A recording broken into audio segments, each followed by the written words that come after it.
Днес ще пътувате за екзотична дестинация. Приятен полет. Не е приятен. Не мога да разбера кой ми рита седалката от одеве. Сигурно е Аспарух. Кой е Аспарух? Това е конят ми. Света Дева Марио, какво изобщо прави този кон тук?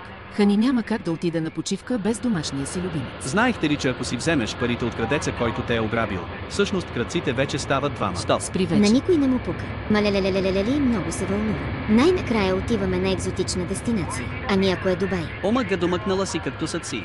Щом тя си взе домашния любимец, защо и аз да не си взема моят? Е, това вече е странно. Но знаете ли кое е още по-странно? Кое?